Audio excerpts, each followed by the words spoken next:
అమెరికాలో మాజీ మంత్రి హరీష్ రావు సంచలన వ్యాఖ్యలు చేశారు. బీఆర్ఎస్ ప్రభుత్వం వచ్చిన వెంటనే ఫ్యూచర్ సిటీని రద్దు చేస్తామన్నారు మంత్రి హరీష్ రావు. ఫార్మా సిటీకే కేంద్ర పర్యావరణ శాఖ అనుమతి ఇచ్చిందని, డీవియేషన్ ఉంటే రైతుల భూములు వెనక్కి ఇవ్వాలని చట్టంలో ఉందన్నారు.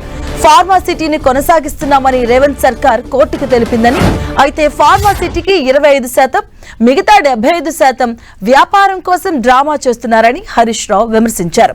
ఫ్యూచర్ సిటీ పేరుతో కాంగ్రెస్ ప్రభుత్వం రియల్ ఎస్టేట్ వ్యాపారం చేస్తుందని, బీఆర్ఎస్ ప్రభుత్వం వచ్చాక ఫార్మా సిటీని రీస్టోర్ చేస్తామని హరీష్ రావు ప్రకటించారు.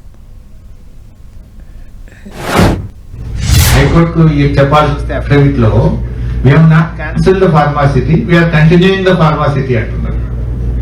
బయట మాట్లాడితే ఫోర్త్ సిటీ ఎక్కడుందిరా? ఫోర్త్ సిటీ అంటే ఫార్మా సిటీ ఫోర్త్ సిటీ, వేరే ల్యాండ్ అయితే లేదు, వేరే ఎక్విజిషన్ లేదు.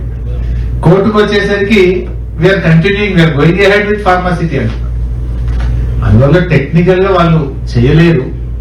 ఇప్పుడు ఏంటంటే కొద్దిగా ఒక జిమ్మిక్స్, లేదా ఫార్మా సిటీకి we need infrastructure, pharma city వచ్చినప్పుడు అక్కడ ఎడ్యుకేషన్ ఉండాలి, ఫార్మా సిటీ వచ్చినప్పుడు అక్కడ హౌసింగ్ ఉండాలి, ఫార్మా సిటీ వచ్చినప్పుడు బేసిక్ నీడ్స్ ఉండాలి అనే పేరు మీద ఇవన్నీ తెచ్చే ప్రయత్నం చేస్తున్నారు.